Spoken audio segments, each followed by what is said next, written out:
The beginner's foliage tutorial. We're going to be using OpenRCT because we're going to use some of the features that are available in that you can't get in the base game, and I think that those are very important to doing foliage. We're also going to be using a couple of custom scenery objects. We'll be using the base game trees for this example, mostly because these will rotate on their own. If you're using custom trees, you'll want to rotate those. But we'll be using a couple of custom scenery bushes. Primarily the grass objects that we'll cover shortly. Let's start here by talking about a selection of trees. What I typically do is try to pick two different primary colors of trees. So for example, if I'm picking just a few of these, kind of go with the light green color, that's kind of like that moss green color. And then if I'm adding a secondary color, it might be something darker. And I tend to keep things pretty much limited to two colors, sometimes three.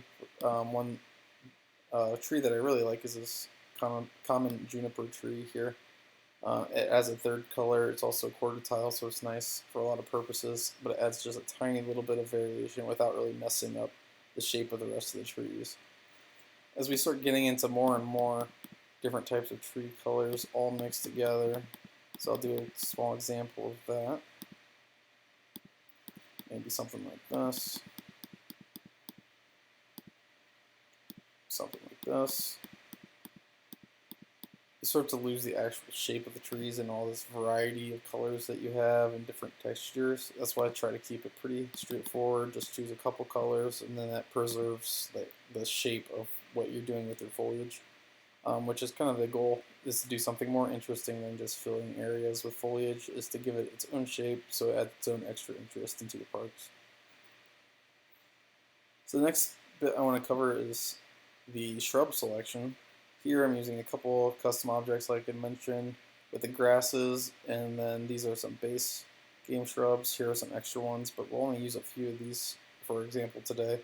So I just like to start with a darker shrub as one of our options.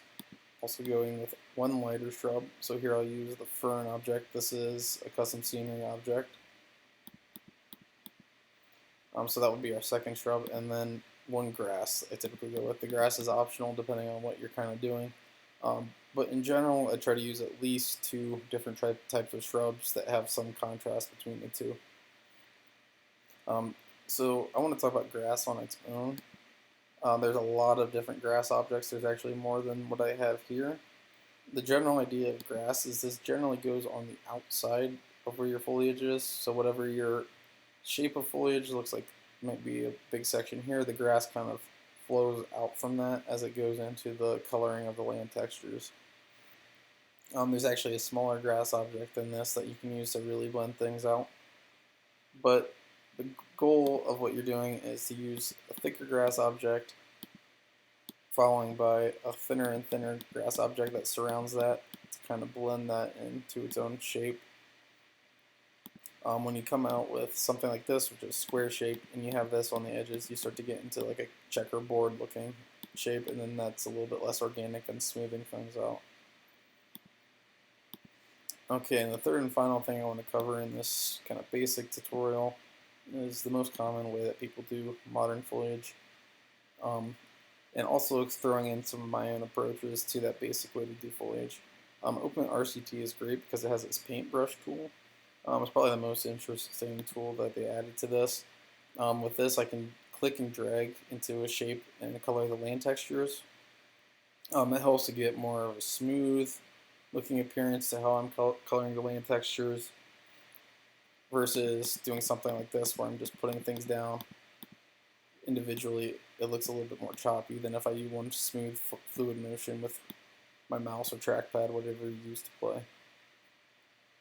So obviously the most basic way to do this would be like if you make the primary direction of your foliage north-south or east and west, something like that. A little bit more complicated would be on the diagonal, but even that starts to look a little bit linear. So I would recommend when you're shaping this out, first coloring your land, select however much foliage you want, however thick it's going to be. So say this is about your thickness that you would like. Taking that, clicking, and then dragging it in a fluid arch to show where you're going to be putting your trees. Once I have that, I take some time to look at that, make sure things look right, if that looks like a right curve. So for example, I might smooth these edges out because they're a little bit square. Other than that, that arch came out pretty well. Might knock it down just a few to make sure things look nice and smooth. Take your time with this. This will help guide where you put your trees and make sure that things look nice and smooth when they all finish up. Okay, so the first principle on doing large areas of trees like this is the most common way to do trees nowadays is to put your largest tree in the center of that form. So I might choose, this tree is a pretty tall one. I try to keep things not lining up. So rotate your camera angles, make sure things look good from each angle. And then after that, you kind of go to your next highest tree that you want. So for example, we'll use a second color of tree here. Let's go with this Norway spruce. And this is kind of coming out further along in that shape. One trick is to use your tallest trees and put them right next to each other. It will kind of force a little bit more advanced look in your foliage without thinking about it, where you'll have its own larger masses within the foliage. So let's pick some more trees that kind of go along with what we're doing. A little bit shorter tree, so bring that out from the mass. We can pick another one that has this kind of secondary texture, or color rather. Start including those. So now you can see we're starting to get that the peaks forming. Gives it a little bit more interesting shape and more three-dimensionality. Now let's go back and go back to this kind of standard green color and fill in with some shorter trees. And things are starting to get more towards the outskirts now. We're not going for the greatest looking foliage in this example, just showing the principles of what we're trying to do with this. So here you can clearly see the shape of this. It's not getting obscured into different textures or colors. So we'll keep going smaller now. Obviously, how many different varieties you choose is going to depend on kind of what your climate is, how large of an area you have, things of this nature. And then these quarter tile trees are great for kind of really refining the shapes of the foliage that you've chosen and can kind of get really specific and really flesh these things out. And then I love this Juniper Tree. It adds that third color into things just to give it a tiny bit of variety, but it doesn't affect the shape too much. It kind of accentuates the outside of the shape. So we get a nice fluid arch. I'll leave the same for this side.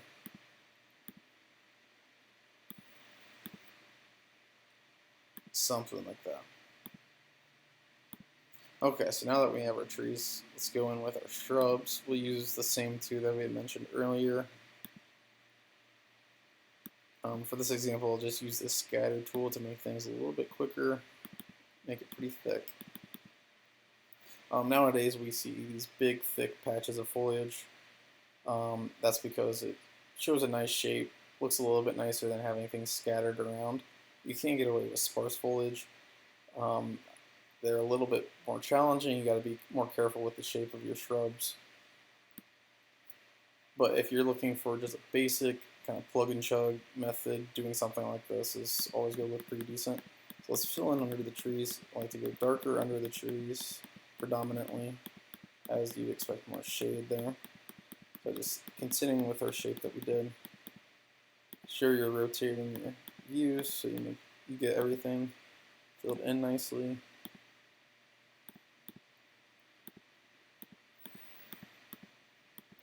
Okay, something like that.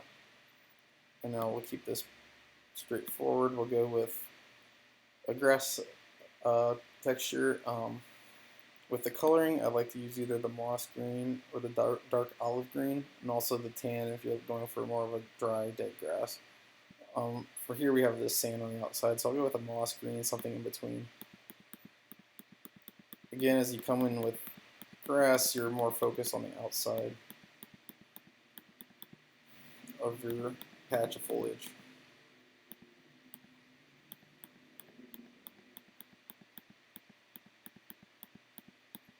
So let's just complete this.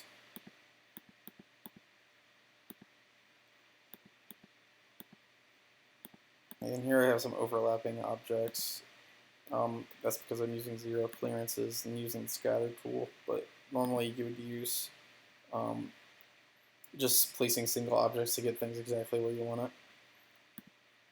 So this is kind of the overall look of foliage that we get nowadays, just non-specific, big massive foliage.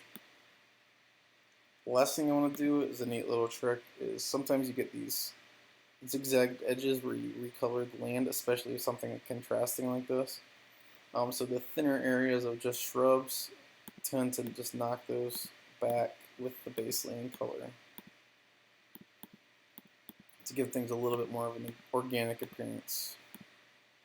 You'll still have some of it underneath the main part of the trees, but as you come out, it'll blend in those land textures a little bit better when you have it set back into the shrubs. And especially with areas that you can clearly see these harsh, straight edges. Something like that, so that looks a little bit nicer than what we had. Looks a little bit more organic on the edges. So that will do it with just our basic tutorial. We'll come back with something more and look at combining this with landscaping. First we'll look at hills, and we might move into something like cliffs.